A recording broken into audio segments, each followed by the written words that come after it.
쉽고 알찬 뉴스 패키지 지금 바로 배달합니다. 직송 뉴스. 신속하고 깊이 있게 파고드는 직송 뉴스 월요일 순서 출발하겠습니다. 월요일 순서는 이 두 분과 함께합니다. 뉴스라이더 백주연 리포터, 부경대 정치외교학과 차재건 교수 함께하겠습니다. 어서 오십시오. 네, 안녕하십니까. 안녕하세요. 네, 반갑습니다. 저는 월요병으로 고생하고 있는데 이제 시작한 지 한 2주 정도 됐습니다. 자, 먼저 백주연 리포터, 월요병 없으십니까? 네, 원래 저는 월요병이 좀 있는 스타일인데 오늘 같은 경우는 날씨가 너무 좋아서 날씨가 너무 정말 좋아서 그래서 오늘은 월요병이 없더라고요. 예. 네. 방심하면 안 되겠습니다. 조금 있으면 또 미세먼지가 그렇게 찾아온다고 하니까 네. 건강관리 잘하셔야겠고. 차재건 교수님 좀 어떠십니까? 저는 백 리포터님하고 다르게 아주 좀 정서적으로 사실 둔감한 사람입니다. 그래서 저는 뭐 월요병이라고 모르고 사는 사람인데 지난 주말에 너무 가족 봉사를 심하게 했고 또 감기를 좀 달고 살아서 오늘은 조금 월요병이 있는 느낌이 듭니다. 아하. 예. 제가 참고로 교수님 월요일 수업 없다는 것은 제가 들었는데 네, 어쨌든 어떻게 하셨어요? 건강관리 잘하시고 또 잘 부탁드리겠습니다, 두 분. 자, 먼저 백주연 리포터가 정치권 뉴스부터 준비를 했다고 합니다. 네, 정치권 키워드는 강대강 대치 국면입니다. 지난 11일 용산 대통령실 앞에서 더불어민주당을 비롯한 범야권 6개 정당이 해병대 예비역들과 함께 최상병 특검 수용을 촉구하는 공동 기자회견을 열었는데요. 먼저 화면부터 만나보시죠. 빨간 옷을 입은 전직 해병대원들이 깃발을 들고 행군합니다. 순직한 최상병 또래의 자녀를 둔 엄마도 최상병이 다녔던 대학의 교수도 거리로 나와 함께 걸었습니다. 해병대 예비역들은 이제 2달 뒤면 더 이상의 추가 통신 기록 확보가 불가능해진다며 즉시 특검을 도입해야 한다고 촉구했습니다. 너희 죽음에 억울함이 남지 않게 하겠다. 책임 있는 자는 반드시 책임을 묻겠다라는 약속을 지킬 수 있도록 힘을 모아주세요. 범야권 6개 정당도 이 자리에 함께했습니다. 좌우의 문제도 여야의 문제도 아닙니다. 진실의 문제입니다. 그냥 최해병 특검법을 수용하십시오. 검사 윤석열은 대통령이 되어서 오히려 이것을 은폐하는 것에 그 권력을 쓰고 있습니다. 네, 해병대원의 행동을 저렇게 지켜보는 게 참 쉽지만은 않은데 행동들이 이어졌고 마지막은 또 개혁신당의 이준석 대표였는데 범야권에 현재 속해서 특검법 수용하라 이런 목소리를 냈습니다. 장애 압박 현장의 모습을 저희가 담아냈는데요. 지난 윤석열 대통령 기자회견 발언을 기억하실 겁니다. 그때는 거부권, 제2요구권 행사가 또 한 번 충분히 예상이 되고 있고요.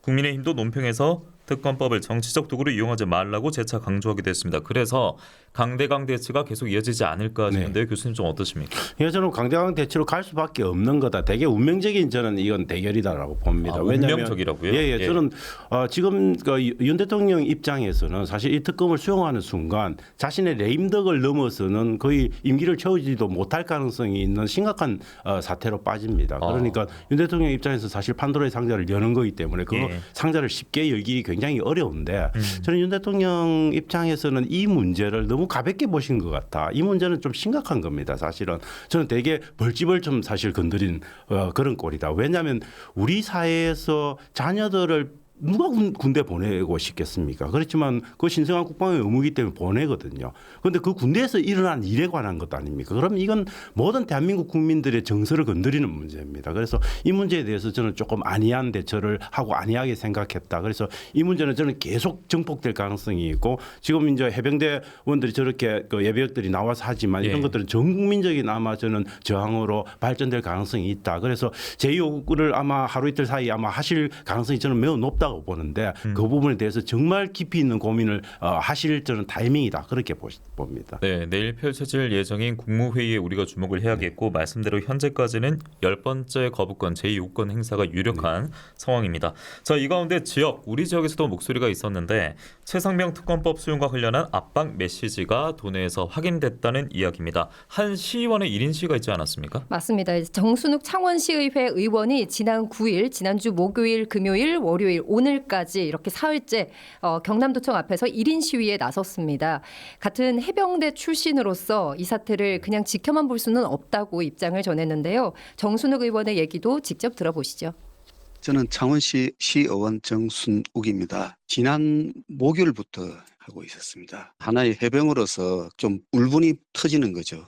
하나의 작전으로서 죽음이었거든요. 왜 구명조끼를 안 입게 됐는지 이런 부분은 한 번 정도는 확인을 해주는 게 국가가 이 죽음의 원인을 확인해 줄 필요는 있지 않느냐라는 생각입니다. 거부권 행사가 되게 되면은 저는 해병으로서 이거를 좀 더 심하게 할 생각입니다.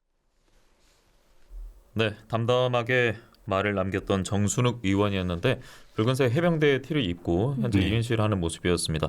담담하게 말합니다만 약간의 좀 분노도 저는 느껴졌거든요. 예, 지역에서 이런 목소리는 좀 어떻게 보십니까? 저는 지역에서 이런 목소리가 나오는 게 너무도 당연한 거고요. 아마 이런 게 저희 뭐 경남 지역에서 지금 나왔지만 저는 경남 지역에만 한정되지 않을 거라고 봅니다. 이런 것들이 이제 정순욱 의원이 이렇게 본물을 터뜨려 주면은 전국의 시의원들 중에서 그다음에 지역 정치인들 중에서 얼마나 많은 사람들이 해병대 출신이겠습니까? 그분들이 하나하나 아마 본받아가면서 저는 릴레이 시위 형태로도 나타날 가능성이 있을 거다. 그래서 이건 대단히 의미 있는 그런 모습들이라고 봅니다. 그래서 아마 저는 제2호국군이 행사돼 가지고 국회로 그게 공이 넘어왔을 때 그때부터 본격적으로 아마 전 국민적 저항의 다양한 모습들이 나타날 가능성이 있지 않을까 그렇게 생각을 합니다. 그리고 만약에 또 한 번의 거부권 제2호국권이 행사가 된다면 22대 국회 시작부터 아마 또 강대강 대치로 치열하게 문이 열리지 않을까 싶습니다. 아무튼 내일 또 국무회의 예상돼 있으니까 지켜봐야겠습니다. 5월 30일이면 22대 국회가 개원하는데 이제 국회의장 이야기도 지금 굉장히 좀 궁금증을 많이 자아내고 있는데요. 주말 사이에 저희가 주말 딱 쉬고 왔는데 급 대진표가 축소가 됐습니다. 더불어민주당 정성호, 조정식 의원이 돌연 어제 사퇴를 밝혔습니다. 그래서 추미애 의원 대 우원식 의원의 2파전으로 추려졌는데요. 언론에서는 명심이 작동했다 이런 보도도 있었고 민주당 같은 경우에는 내부에서 이재명 대표 개입이나 교통정리가 없었다라는 취지를 밝히기도 했습니다. 자, 그리고 추려진 두 후보 모두 선명성을 강조하고 있기 때문에 대여 투쟁 강도는 굉장히 높을 것이다. 이런 전망이 참 많이 나오고 있습니다, 교수님. 예. 저는 6선 의원을 움직인다. 5선 6선 의원 아닙니까? 정성호 의원 5선이고 그다음에 추미애 의원 6선이고 또 조정식 의원도 상당한 선수를 쌓고 있는 분 아닙니까? 이런 분들의 결정을 이끈다는 거는 그건 쉽게 되는 게 아닙니다. 저는 분명히 이거는 이재명 대표가 가지치기를 했다. 그 결과가 나타나는 거고 이재명 대표 입장에서는 저는 이게 좀 자신의 당대표의 연임 문제하고도 조금 연결돼서 사고하고 있는 부분들이 있지 않냐. 그래서 결국은 추미애 의장은 그 이재명계로 보기는 어렵지 않습니까? 그러면 국회 정도는 추미애 의장한테 맡기고 나머지는 조금 친이 이재명계로 해서 조금 이 전국 돌파를 해나가겠다라고 하는 큰 그림을 그리는 저는 한 과정일 가능성이 높다 그렇게 봅니다. 그러면 우원식 의원은 어떻게 봐야 될까요? 우원식 의원은 뭐 그래도 저는 현재로서는 우원식 의원이 국회의장이 될 가능성은 좀 대단히 낮다고 봅니다. 그렇지만 우원식 의원도 나름대로 그래도 한번 나섰는데 끝까지 달려야 되지 않냐. 저는 그런 절차를 보여주는 것도 또한 중요하다고 봅니다. 추대하는 분위기도 중요하지만 그렇게 경쟁하는 모습도 보여주는 것 좋은데 문제는 이런 국회의장이라고 하는 거 사실 선거는 되게 쉽게 그냥 국민들도 모르고 넘어가는 경우가 많습니다. 그렇지만 이렇게 핫하게 만들어진 건 왜 만들어졌느냐. 그만큼 앞으로 벌어질 특검 정국이 만만치 않을 거다. 이걸 그대로 보여주는 겁니다. 예, 종전 이제 국회의장 같은 경우에 물론 현 국회의장이긴 합니다만 여러 가지 국회 본회의 열리는 것도 참 쉽지 않기도 하지 않았습니까? 그래서 아마 민주당 필두로 해서 야권에서 좀 강하게 좀 대여 투쟁에 나서겠다라는 것을 좀 신호를 보이고 있다라고 그건 명백하게 국민들도 원하고 당원들도 많이 원하고 있어서 저는 추미애로 가는 이 카드는 굉장히 어쩔 수 없는 카드라고 봅니다. 그리고 앞으로 특검 정국에서 저는 뭐 원구성 문제부터 시작해가지고 국회의장이 개입해야 되는 부분들이 굉장히 많습니다. 그래서 그 부분을 정말 이 야권이 힘있게 해나가기 위해서는 굉장히 강한 목소리를 내는 국회의장이 반드시 필요한 상황이다. 그렇게 이해를 해야 될 것 같습니다. 거기다가 이제 법사위원장도 뭐 독식할 것이다 뭐 이런 게 나왔었는데 역시나 함께 지켜봐야겠습니다. 자, 이어서 다음 소식 가보도록 하겠습니다. 네, 직속뉴스 두 번째 키워드는 해외 연수 논란 재연입니다. 예, 놀랍지 않은 게 놀라운 상황입니다. 왜냐하면 이미 저희 이 세 명이서 다뤘던 소식이 아닌가 싶을 정도로 굉장히 좀 꾸준하게 익숙하게 전해지고 있는데 뭐 최근에 국회의원들까지도 해외 연수 문제가 꾸준히 제기되지 않았습니까? 네, 이번에는 경남 도내 시군의회를 대표하는 경상남도 시군의회 의장단 협의회가 사전 심사 없이 외유성 해외 연수를 다녀와서 논란이 일고 있습니다. 의장단 협의회는 지난달 25일부터 이달 2일까지 6박 8일간 캐나다로 해외 연수를 다녀왔고요. 의장 17명, 그리고 공무원 19명, 전체 인원 36명에 예산은 1인당 480만 원, 도합 1억 7천만 원 정도가 지원이 됐습니다.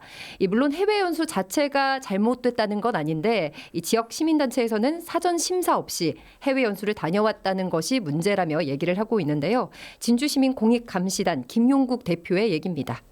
서민들은 골목과의 경기가 좋지 않아서 아우성인데 시군의 의장들이 1억 7천여만 원 예산을 외유성 해외 연수에 쓴다는 것이 과연 맞는 것인지 수행 공무원은 의장단 인원보다 많은 19명입니다. 해외 연수 보고서에 들어갈 연수 내용을 대신 작성하기 위해 이렇게 많은 공무원들이 동의했던 것은 아닌지 상당히 의심됩니다. 세부 일정을 살펴보면 행선지 시간이 대부분 나와 있지 않고 방문하는 곳의 담당자가 누구인지 명시되어 있지 않습니다. 사전 심사를 통해 이런 기본적인 사항이 지적되었어야 했습니다.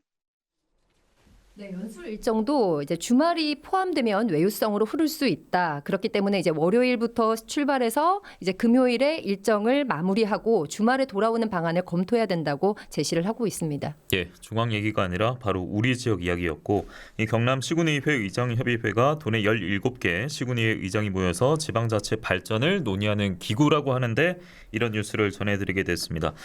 이게 지난해도 같은 사안으로 비난을 샀다고 그러고요. 네네. 그리고 가즈마라가 아니라 절차를 안 지킨 그렇죠. 것에 대한 지적인데 참 반복됩니다. 근본적 원인이 뭘까요, 교수님? 저는 절차를 명확하게 지키게 하기 위해서는 절차를 강요하는 제도가 먼저 좀 선행이 될 필요가 있다고 봅니다. 그런데 예. 지금 지방의원의 해외 연수 부분은 대부분 조례로 규정을 해서 딱 절차적으로 하게 만들고 있지 않습니까? 그렇지만 이건 의장단 협의회라고 하는 어떻게 보면 좀 임의적인 조직이라고 볼 수 있는데 그 부분을 명확하게 조례로 규정할 수가 어려운 거죠. 왜냐하면 의장단 협의회의 의장은 이 의회 저 의회에서 계속 오는 거니까 그렇죠. 이걸 예. 의원으로 다 통칭해서 다스릴 수도 없는 부분이기 때문에 저는 이런 것들은 어떻게 보면 제도의 사각지대 에 놓여 있는 거여서 저는 지난해에 경남도의회에서 스페인 해외 연수 갔다 와서 문제가 되었다면 예. 저는 적어도 1년 기간 동안 네. 적어도 지방의회가 나서서 관련된 그런 규정들을 좀 손을 봤으면 이런 문제가 다시 발생하지 않았을 겁니다. 그런데